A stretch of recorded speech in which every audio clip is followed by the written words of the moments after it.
Hello and welcome to Practice of the Week with Taki'h. So this week is our 6th week working together, and I want to introduce to you today some basic ways that you can start to do shadow work for yourself.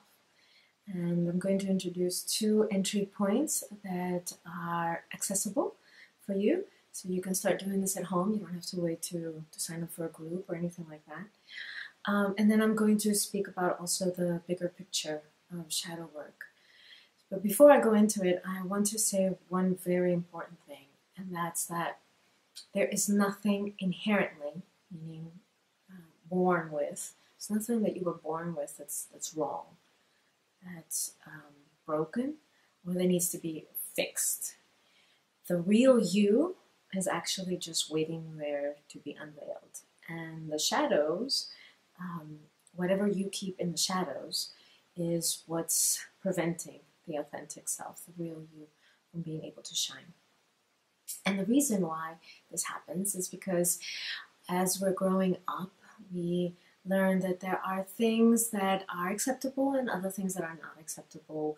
And we begin to associate those ways that are part of our conditioning in our household, in our everyday lives at school, in our neighborhood, in our society, in our culture, we take it very personal. And so we say, okay, that means if I do this, I'm not lovable, as opposed to if I do this, they don't like it. So we begin to internalize that and say, okay, I'm not lovable like this, or I'm not acceptable like this. And as a child, that's a question of survival. So if I'm not loved and I'm not accepted, I'm not going to get food, I'm not going to get taken care of, and I'm very, very dependent on those around me.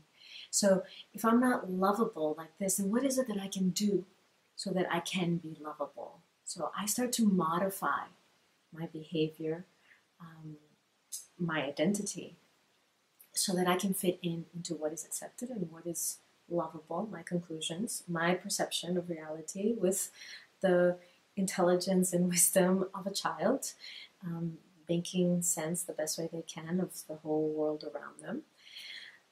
So what is it that I can do that will make me lovable, will make me acceptable, will ensure my survival?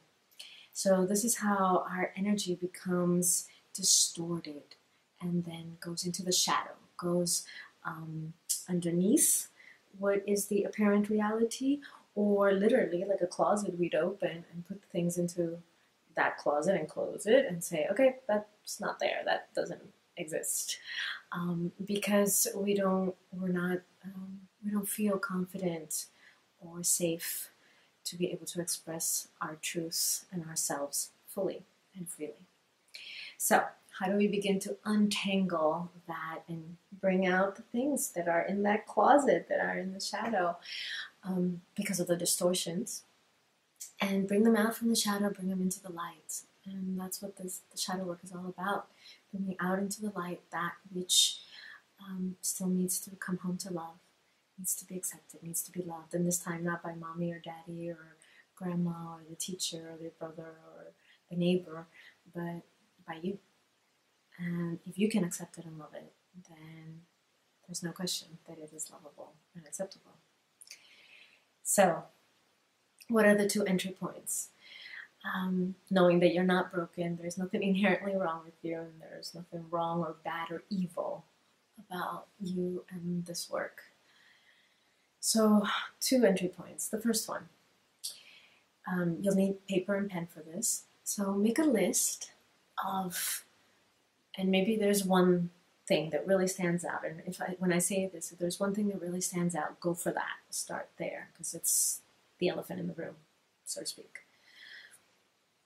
What is it that you've heard numerous times from a lover or different lovers, boyfriends, girlfriends, those who have been really intimate with you, or really close friends and family? People say a similar thing to you. So I'll give you a personal example. For me, it was, why are you angry? Or are you angry? Or, God, you're really upset. And I would say, no, I'm not. No, I'm not. I'm not angry. What are you talking about? I'm not angry. And so one way we can start to see our shadow is when people reflect it back. They mirror back to us that which we cannot see, which may be obvious to everybody else except us because there's a blind spot and we can't see what's in the shadow. So this is an unconscious shadow. This is when we're not aware of it ourselves. And so see if you can find something that is a repeating feedback or mirroring back that you've heard from friends or family, from loved ones, from lovers, partners. And so write that down, that one key phrase, like what I just said, that, well, you're angry. And then the response is, no, I'm not. So find that key phrase, just a few words, a sentence, nothing complicated, no story. It's just the, oh, here we are again, or here I am again, oh, here I am again, I'm finding myself here again. So there. So that's one entry point. Second entry point is, instead of what is being mirrored back to you, from the inside, look out at what you find triggering. What you find really pushes your buttons, that you get really, really about, or that really hurts.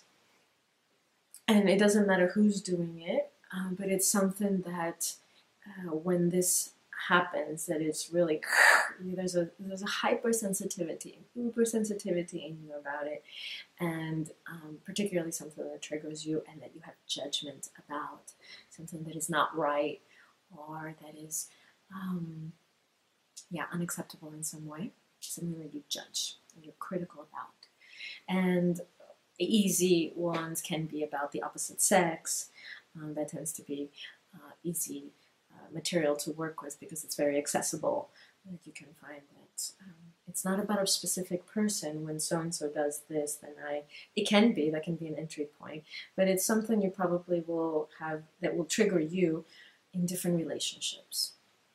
So to go there and to see, okay, write it down. What is that trigger? It's when I'm lied to, or when somebody really forgets my birthday, or important dates, or important things that are important, things like that. It's when, if it's mom, if it's your neighbor, if it's your teacher, whoever it is, when it happens, it triggers you. So these are the two entry points, and whichever door you enter through, and both of them are useful, and I would encourage you to eventually go through both doors. What's being mirrored back to you from the outside world, and also what you feel triggered about in your inner world. And it will lead you to a statement, a sentence, or something very tangible and practical. And so then you look at that, and the first technique that you can do is with the first entry point of you're angry, or whatever it is for you. Is there any grain of truth in this? One grain of rice, one grain of sand. Is there any truth in this? And sit with that. Is any of that true?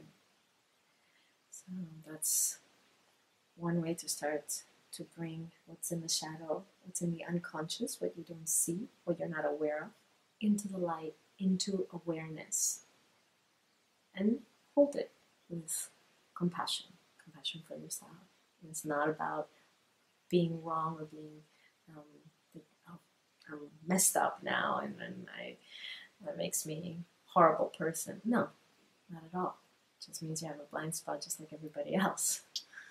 So, is there a grain of truth?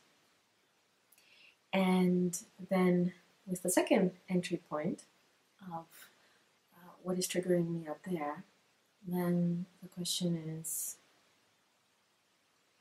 what of that is alive in me? So instead of the trigger being out there and your attention going out into whoever, John, Jill, whoever is doing this action that's triggering you, is there anything in me reflected there, reflected in that trigger. And not usually, but I remember when I was going through this training with my teacher, Akash, I asked her, I said, well, but it can be about the past, right? Like it could have been alive in me in the past, but it's not alive in me now. And she just looked at me and said, no, it's alive in me now. But there are exceptions. It's alive in me now. So I really tried to squirm out of that because I didn't want to face it. I didn't want to own it. But basically, whatever it is you're hypersensitive about out there, whatever's triggering you out there, is alive in you in some form. It may not be the exact copy-paste, but there is something of that alive in you. So to check that.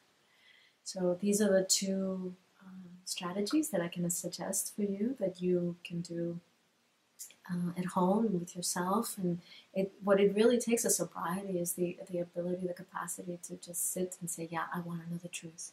I want liberation. I want freedom from these unconscious patterns, from the shadows. I want to live in truth, freedom, and light.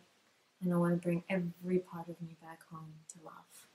Every part of me, no matter what I may think of it right now as a monster, or however I may judge it as bad or wrong, or something I don't want to face or admit. Every part of me can come back home to love. And there's incredible power to that. So I want to speak a little bit about that the reason, or what happens when you start working with shadow, is with your own shadow, is you then, after you ask, is there a grain of truth in that?